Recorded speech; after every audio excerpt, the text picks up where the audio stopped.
La question importante, très importante, c'est que les machines soient bien réglées. Et il faut aider le conducteur. Le conducteur est devant, il ne voit pas ce qui se passe derrière.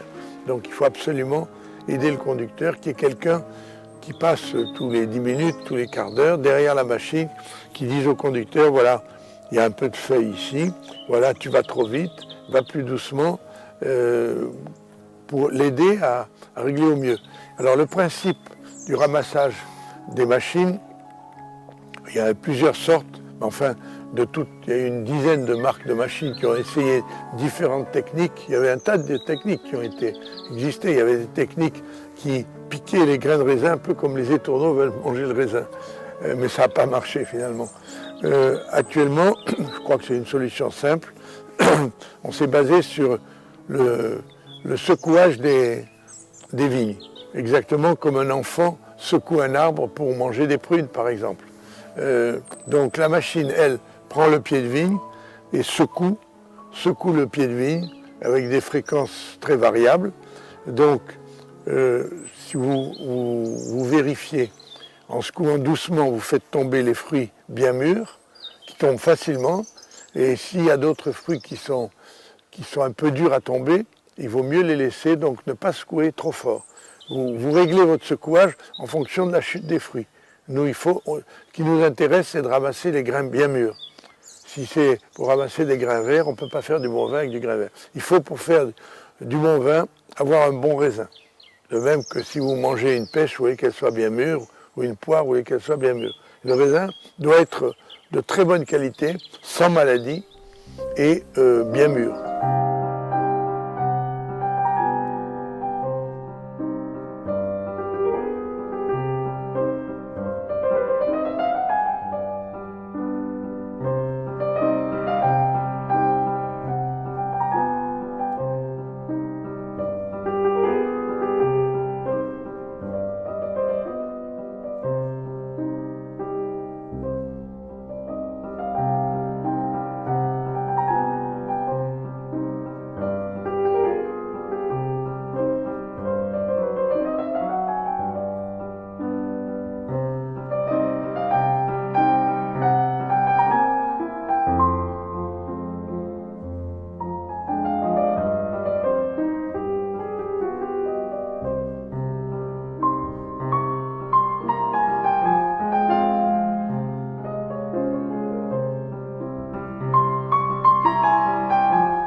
Une fois le raisin rentré, qui est de bonne qualité, il est passé à un égrappoir qui enlève les restes de grappe qui restent, et le raisin est remonté dans les cuves avec le jus.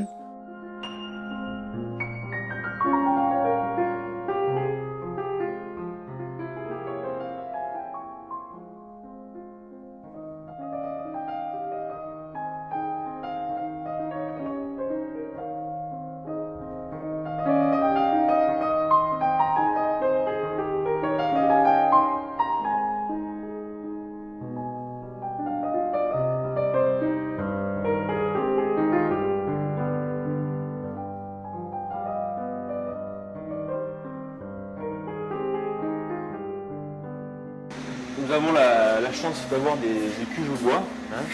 Donc voilà, ici vous avez une dernière cuve achetée, voici 2 ans. Hein. Donc, chaque cuve est numérotée avec sa capacité. Celle-ci elle fait 155 hectos. Hein. Donc ça correspond à peu près à 15 000 bouteilles, hein, pour une cuve comme ça. Donc ces cuves bois nous servent pour les fermentations alcooliques. Hein. Et leur particularité, c'est qu'elles sont tronconiques et d'un fort diamètre. Donc pendant la période de macération, pendant la fermentation alcoolique, on a un très bon échange entre le mou et le chapeau formé par la peau des raisins. Donc dans la cuve, il y a une partie solide qui est constituée par les grains de raisin et la peau du raisin, hein, parce que la couleur elle est contenue dans la pellicule des raisins. Et pour qu'elle se diffuse, cette couleur, nous allons faire des remontages, c'est-à-dire qu'on va remonter l'ensemble du vin, au moins une fois ou deux. Et arroser le dessus. Parce que ici, en Médoc, nous fermentons, ça s'appelle un chapeau flottant. En Bourgogne, c'est un chapeau immergé et on fait du pigeage. Et on a un bout de bois avec une tige, on enfonce le chapeau. Et sinon, on laisse flotter le chapeau, mais il faut l'arroser au moins une fois par jour. Le chapeau, c'est quoi?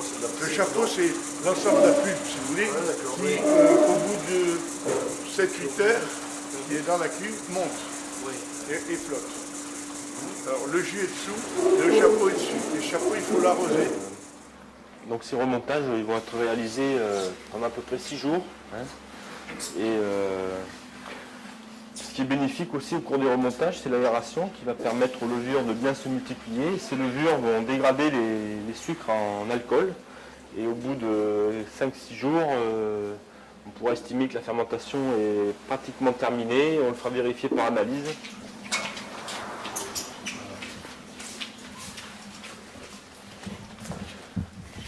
Donc le vin, une fois mis dans les barriques, donc vers le mois de décembre, hein, les bondes vont être mises 2 fois, voire 3 fois par semaine. Nous allons faire le houillage, c'est-à-dire que le houillage consiste à refaire le niveau de vin dans la barrique et à compléter le vin parce que suivant les variations de la pression atmosphérique ou de la température, le niveau du vin va varier dans les barriques et il faut refaire le niveau du vin pour ne pas que le vin puisse s'altérer. Donc le vin reste 12 mois en barrique et au cours de ces 12 mois en barrique, il va être collé avec du blanc d'œuf au cours du 2e hiver. Donc le collage au blanc d'œuf, c'est-à-dire qu'il faut compter à peu près 5-6 blancs d'œuf par barrique. Et ensuite, une fois que les blancs sont mis en barrique, le barrique on homogénise l'ensemble. Et le blanc d'œuf va nous permettre de clarifier les vins et d'avoir des vins très limpides, brillants, à l'approche de la mise en bouteille qui aura lieu 2-3 mois plus tard. Dans les 2 chais, nous avons à peu près 1200 barriques. Hein. Tous les ans, nous achetons l'équivalent de 500 barriques neuves. Donc une barrique neuve coûte entre 400 et 500 euros. Et nous travaillons avec les meilleurs tonneliers français, donc, notamment Radoux et Seguin Moreau. Hein. Donc au niveau des bois, ce sont des bois à grains fins qui proviennent de forêts françaises, de l'Allier, voire des Vosges, enfin, centre-France. Hein. Donc ces grains fins vont nous apporter des tanins très soyeux qui vont nous permettre d'avoir des vins très harmonieux. Donc le chêne français a la particularité d'être fendu, alors qu'on peut trouver des barriques en chêne américain, et le chêne américain est un bois qui est scié, lui. Hein.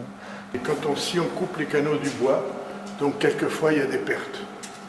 Et le bois qui est fendu, c'est la coupe traditionnelle. Les bois sont bloqués avec autrefois ils le faisaient avec une hache et ils tapaient dessus avec une masse. Actuellement ils ont un vérin hydraulique, ils mettent clac, le bois est fendu de haut en bas. Voilà.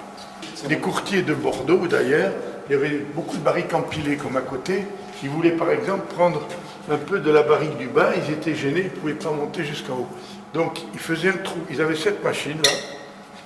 Il y a un vieux constructeur qui a construit encore à Bordeaux. Ça c'est une vraie d'origine. Voilà, elle n'est ni en inox ni rien.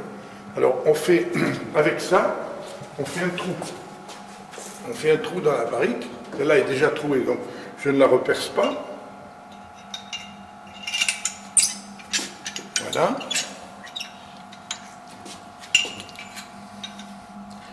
Donc j'enlève une cheville en bois.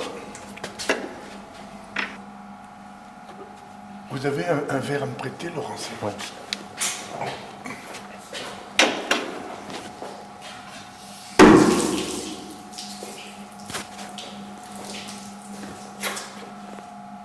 Merci.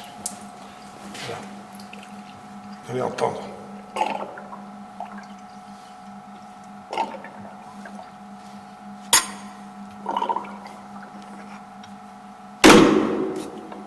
Donc vous voyez, prenez les échantillons comme ça, percez les barriques.